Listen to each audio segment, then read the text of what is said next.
가스불을 깜빡해서 냄비를 태울 뻔한 일이 종종 있으셨을 겁니다. 방금 내가 뭘 하려고 했지? 무슨 말을 하려고 했다가 기억이 안 나는 일이 많아지셨나요?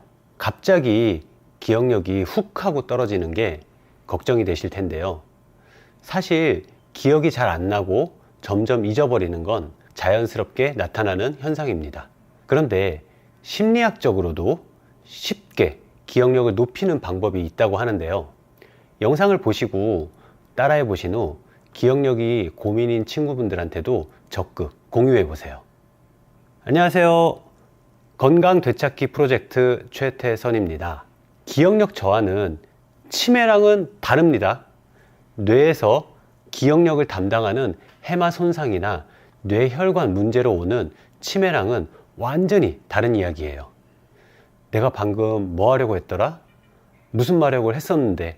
특히 저희 회원님들 중에 40대 후반에서 50대 초반 여성분들이 이런 경험을 자주 이야기하셨는데요. 이 시기에 여성 호르몬 에스트로겐이 확 줄면서 뇌 기능에도 영향을 준다고 합니다. 사실 기억을 담당하는 신경세포는 만 2세쯤 때부터 가장 활발하게 늘어났다가 점점 늘어나는 양이 줄면서 40대가 넘어가면 본격적으로 줄어듭니다. 에스트로겐이 줄어드는 과정에서 자연스럽게 기억력도 떨어지게 되는 거죠. 그리고 이 시기에 우울증을 겪는 분들이 많습니다. 그러다 보니 집중력도 떨어지고 의욕도 없고 이 무기력감이 생기는 경우가 많아요.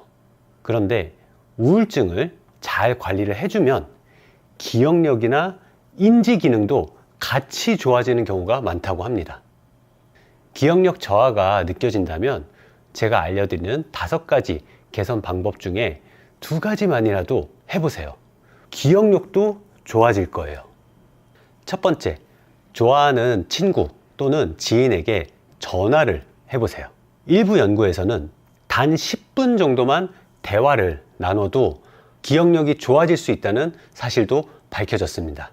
스웨덴 룬드 대학교 심리학자들이 발표한 연구에서는 우리 뇌가 좋아하는 사람에게서 더 많은 걸 배우고 기억하도록 만들어졌다는 결과까지 나왔어요.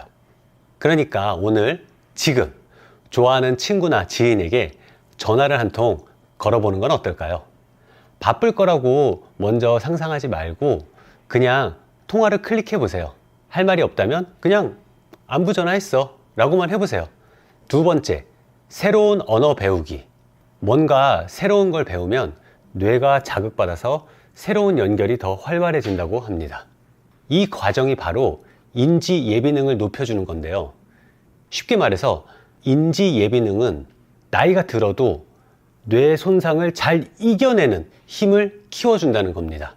신경과 전문의인 파예 베게티 박사는 이걸 저축 계좌에 비유했어요.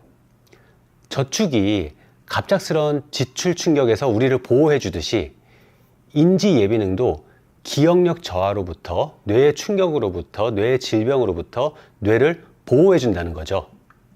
실제로 연구에 따르면 인지 예비능이 높은 사람은 알츠하이머병과 비슷한 뇌 변화를 겪더라도 거의 증상이 없다고 합니다. 특히 언어나 악기처럼 새로운 기술을 배우는 게 이런 인지 예비능을 키우는데 아주 효과적이라고 합니다. 3번째, 30분 일찍 잠자리에 들기.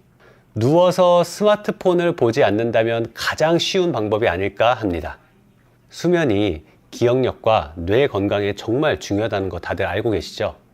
수면은 단기적으로는 복잡한 사고, 계획, 주의력을 담당하는 전전두피질의 기능을 회복시켜 주고요. 장기적으로는 베타 아밀로이드 같은 이 해로운 단백질을 제거하는 데 도움을 준다고 합니다.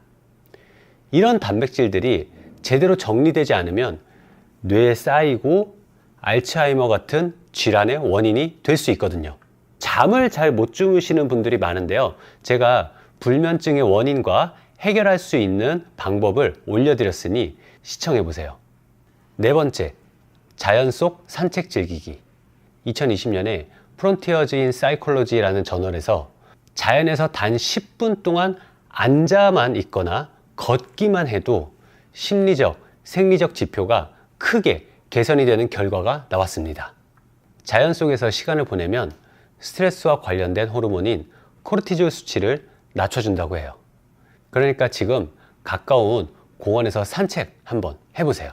뇌도 리프레시 되는 걸 느낄 수 있을 거예요. 5번째, 30분간 운동하기.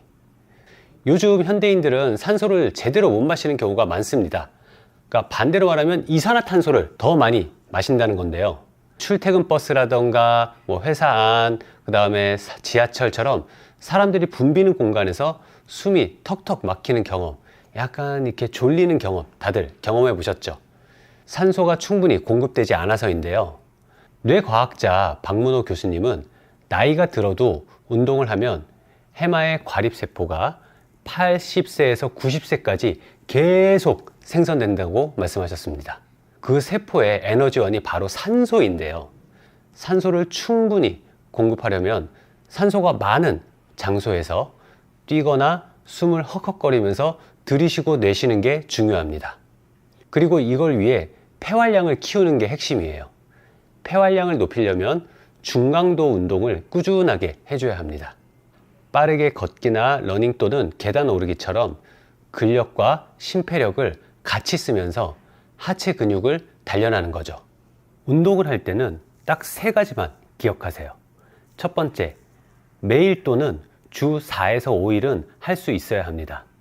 꾸준함이 제일 중요하니까요. 2번째, 나에게 맞는 운동이어야 합니다. 부담 없이 즐길 수 있는, 내가 정말로 잘할 수 있거나 쉽게 할 수 있는 걸로 꾸준하게 해야죠. 3번째, 항상 평가하세요. 예를 들어 매일 30분씩 운동을 한 뒤에 일주일 단위로 동일한 계단을 오르면서 나의 체력 변화를 체크하는 거예요. 전주보다 덜 힘들었거나 혹은 속도가 더 빨라졌거나. 이거 해보시면 운동 전과 후에 내가 달라졌음을 빠르게 느낄 수 있습니다. 우리가 젊었을 땐 이 피부와 헤어에 멋을 부렸지만 나이가 들어보니 건강이 외모인 듯 합니다. 만약 여러분이 식습관이 안 좋거나 스트레스가 많다면 위장도 안 좋고 피부 트러블에다 얼굴로 열이 올리면서 얼굴도 커지고 손발이 붓거나 시리고 체형도 많이 망가졌을 거예요. 거울과 사진을 보니 옛 생각이 나면서 우리는 이제서야 피부톤과 바른 체형이 미인 미남이라는 걸 아셨을 겁니다.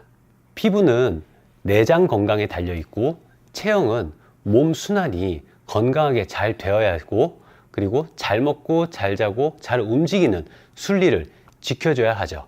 저는 나이가 들면서 과한 운동에 대한 욕심과 부담을 버리고 대신 꾸준하게 하루 10분이라도 운동하고 하루 3끼 중 1끼는 샐러드를 먹으면서 관리하고 있습니다. 이렇게 해보니 운동이 힘들겠다는 부담도 먹고 싶은 걸 못 먹겠다는 스트레스도 전혀 없더라고요.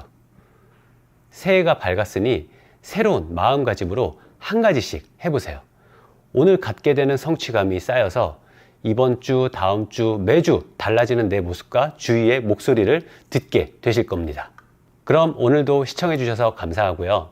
구독과 좋아요 눌러주시면 매주 건강과 노화 방지에 효과적인 정보들을 올려드리도록 하겠습니다. 그럼 오늘도 건강하세요.